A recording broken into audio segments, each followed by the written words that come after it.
Fouta. Oui. Bonjour Cheikh Fouta. Bonjour Roger. Ça va bien? Oui, ça va, Alors, c'est très bien.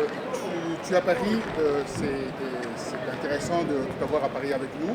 Dites-moi, ça fait longtemps que tu es là, non? Oui, j'ai pris quelques jours pour souffler. J'étais en France, un peu plus dans la banlieue, parce que j'avais besoin d'un vide, j'avais besoin de souffler parce que septembre, c'est la rentrée culturelle, c'est la rentrée politique, c'est la rentrée judiciaire. Et ben, il y a beaucoup d'enjeux qui nous attendent, surtout nous les Congolais, voilà. Alors, au niveau de la concertation, il y a un flop. Les gens de la diaspora qui devaient aller là-bas, apparemment, ils ont été en fait négligés. Bon, disons que de la Belgique d'où je suis venu, je n'ai pas entendu un engouement pour cette histoire-là. Hein. Et donc, je suppose que les gens de Paris qui, à un moment donné, voulaient bien s'y rendre, je n'ai pas la dernière information, mais il me semble que je ne sens pas de frémissement, voilà quoi. Alors, c'est ça débute le 4 septembre, voilà. Oui. La rentrée scolaire, c'est les 2, Oui. et les concertations, les 4, avec des perdièmes de 700 € par jour. Et tu comprends cela? Bon, disons que comme j'ai pris un peu de recul, j'ai lu en diagonale, mais moi je suis philosophe, j'ai part de principe. C'est-à-dire, l'argent de l'État, c'est l'argent de tout le monde. On ne peut pas s'amuser avec. Et donc, si vraiment on met autant d'argent pour les gens qui vont pérorer, je pense que quelque part, c'est du gaspillage. En ce sens que les problèmes de notre pays, on les connaît. Le problème de notre pays, c'est un problème de légitimité. Et donc, il ne faut pas poser un faux problème pour avoir des fausses solutions. Et donc, per diem, ceci, cela, pour moi, c'est pas ça, quoi. Dis-moi, j'avais fait un papier, un billet l'année dernière parlant de comment Mobutu négocier son départ. Et là, ça coïncide à peu près par rapport à ce qui se passe actuellement. Est-ce qu'on voit Kabila vers une porte de sortie? Bon, vous savez, l'histoire est un perpétuel recommencement. Et donc, le pouvoir, on y arrive, on s'en va. Et pour rester au pouvoir, il y a un préalable important, c'est l'adhésion de la population. Or, le 28 novembre 2011, j'ai dit souvent aux amis que ce jour-là, surtout pour nous qui vivons ici à l'étranger, l'horloge de la démocratie s'est arrêtée. Donc tout ce qui vient après, c'est un non-sens. Donc pour pouvoir résoudre le problème du Congo, il faut rentrer à cette date-là. À cette date-là, qu'est-ce qu'il y a eu? Il y a eu des élections, il y a eu un hold-up électoral, il y a des gens qui ont bourré des urnes et ces gens se sont autoproclamés dirigeants de notre pays. Ils ont pris les manettes du pouvoir, comme on dit. Mais est-ce que le souverain primaire a suivi? Non.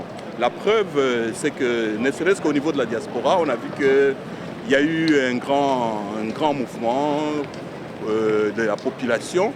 Les gens qui vivent à l'étranger, c'est des gens qui vivent dans un espace démocratique, qui connaissent les règles du jeu de la démocratie, donc la séparation de pouvoir, la liberté de la presse et donc la transparence dans la gestion de l'État. Nous vivons ça, nous sommes dedans.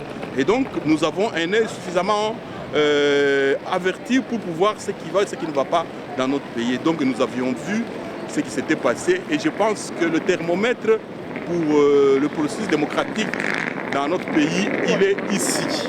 Si ici on a refusé, donc c'est que c'est faux et c'est clair, c'est net. Alors c'est clair et net. Et là, donc on avance, il ne reste pas beaucoup d'années pour voir les échéances de 2016. Pensez-vous qu'avec les prémices de la modification de la Constitution, cet homme va remplir encore? Bon, il y a un paramètre important qu'on doit toujours prendre en compte dans la marche d'un pays, c'est le peuple. Donc le peuple, c'est le souverain primaire, comme je l'ai dit tout à l'heure. Le peuple, c'est le possesseur du pouvoir. D'ailleurs, chez nous, souvent, on dit « Ah, Mokonzi ». En parlant des chefs, non, Mokonzi, c'est un peuple. J'avais même écrit un livre comme ça en 2002. Le peuple, c'est le souverain primaire, c'est lui le pouvoir. Ce paramètre-là, est-ce on en tient compte suffisamment? Ces gens-là qui n'ont pas de boulot, on prend une ville comme Kinshasa, 90% de la population qui est au chômage, les enfants qui n'ont pas droit à l'éducation, les routes qui ne sont pas bonnes, et les transports qui n'existent pas, l'accès à la santé, et j'en passe. Et donc tous ces gens-là, à un moment donné, ils prennent conscience, et ils ont pris conscience il y a des étincelles, il y a des clics qui peuvent se faire en sorte que les choses s'accélèrent. Moi, je ne vois pas ce pouvoir tenir jusqu'en 2016 parce que ça bouillonne, voilà. Ça bouillonne. Alors, ça bouillonne au niveau, quand je dis ça bouillonne, je prends la balle au bon. Et maintenant, tu laisses de côté ta casquette de journaliste pour monter sur scène. Parle-nous un peu de cette montée sur scène. Bon, d'abord, une précision. J'ai écrit ma première pièce de théâtre en 1976, il y a 37 ans.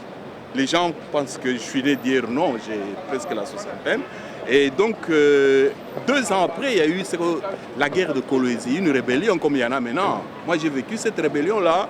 Sous les balles, j'avais écrit une pièce qui avait comme titre La guerre de Kolwezi. Et cette pièce-là avait été finaliste au concours de Radio France en 1979. C'était il y a très longtemps. Et à ce moment-là, je suis entré dans le monde des arts et des artistes. Et donc, j'avais une troupe. J'ai écrit une trentaine de pièces, j'ai monté des spectacles qui ont tourné en Inde, à Burkina Faso, aux îles Canaries, et à Ouagadougou, etc. C'est une facette que les gens ne connaissent pas. Et j'ai dit toujours, j'ai ma plume. Cette plume-là, elle a commencé par la dramaturgie. Je ne l'ai jamais cassée. Et donc, je l'ai employée en tant que journaliste. Vous avez vu, pour ceux qui ont l'habitude de lire mes articles, je prends donc soin d'écrire des articles complets et dans les normes, parce que c'est un don que j'ai, quoi.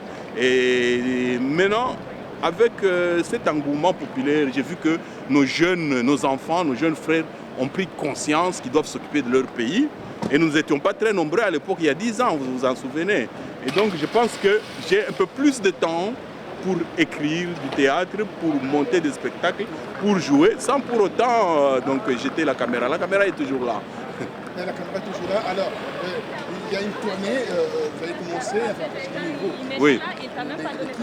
Vous avez commencé à faire une tournée en Suisse, en Belgique, en France, et tu es en France ici. Est-ce que tu prépares quelque chose ici? Oui, disons que j'ai monté ce spectacle que je joue en one-man show, 1 heure seule sur scène. Et donc la grande première a eu lieu à Genève en Suisse, et puis j'ai fait un autre spectacle à Bruxelles. Bon, maintenant que je suis venu à Paris, j'ai pris un certain nombre de contacts parce que Paris, c'est quand même la ville lumière, c'est la ville de la culture. Je pense fin septembre, il est possible que je vienne avec mon spectacle ici. Mais je demande aux compatriotes qui me suivent à travers votre chaîne que c'est eux qui maîtrisent leur public. Moi, je suis preneur, je suis artiste. Ceux qui veulent bien donc, programmer mon spectacle, ils me contactent. On fait un protocole d'accord, je tourne.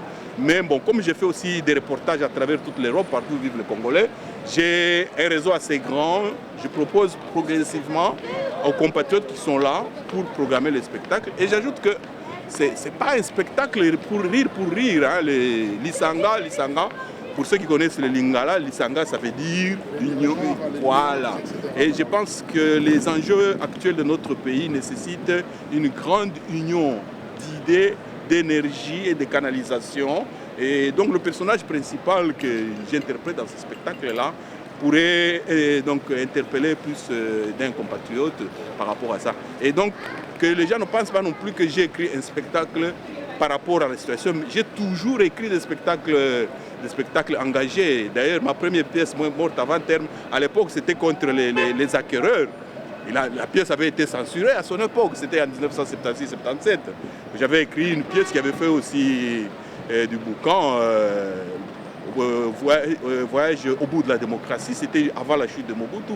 J'ai commencé à jouer, à un moment j'ai été obligé de l'arrêter parce que bon, finalement le public ne revenait pas parce qu'il avait peur de voir ce spectacle. Donc, moi je suis un écrivain engagé depuis toujours, mes spectacles donc, vont toujours dans le sens du bien du plus grand nombre.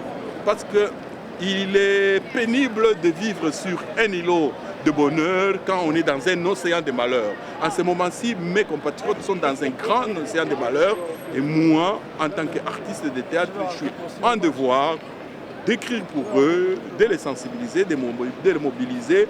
Et c'est une arme très importante pour une nation parce que notre nation congolaise en ce moment est donc très secouée. Nous avons besoin de notre nation forte comme elle l'était au lendemain de l'indépendance et il est grand temps que nous honorions les pères de l'indépendance qui s'étaient battus pour nous la donner et nous devons bref, de les faire de notre pays un grand pays. Donc, et ça, il faut vraiment l'Isanga. Lissanga, alors un dernier mot pour Lissanga par rapport à nos compatriotes qui devaient aller à la concertation, pardonnez-moi, et aussi qui se battent ici dans la diaspora. Bon, par rapport aux concertations, j'ai une réponse très simple. En avril 2012, j'ai écrit un article comme Mobutu en 1997, Kabila a négocié son départ. Bon, à l'époque, les gens n'ont pas fait attention. L'article, il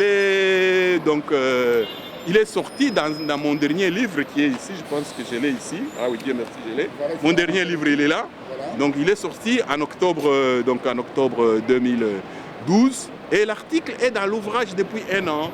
Et donc si aujourd'hui les gens se réveillent subitement par les négociations, je dis non, ils doivent nous lire. Nous les philosophes, on est là pour ça. Nous, on anticipe, on est clair.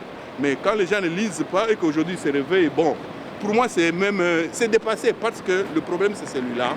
Et donc les signes des temps sont tels que ceux qui savent les lire savent où l'on va. Et donc voilà quoi. Merci. Et un dernier mot pour le départ, pour le retour vers Bruxelles. Bon, le dernier mot c'est que donc, demain je reprends la route de Bruxelles. Bruxelles c'est la capitale de la Belgique, mais c'est la capitale de l'Europe. Et donc bien des choses s'y passent. Et d'ailleurs, j'ai vu les Bala Congo, ils ont lancé un sitting déjà le 4 devant l'ambassade, je crois. J'avais diffusé ça. Et je pense donc la rentrée culturelle, la rentrée politique avec septembre. Merci à vous. C'est moi qui te remercie. Merci. Okay.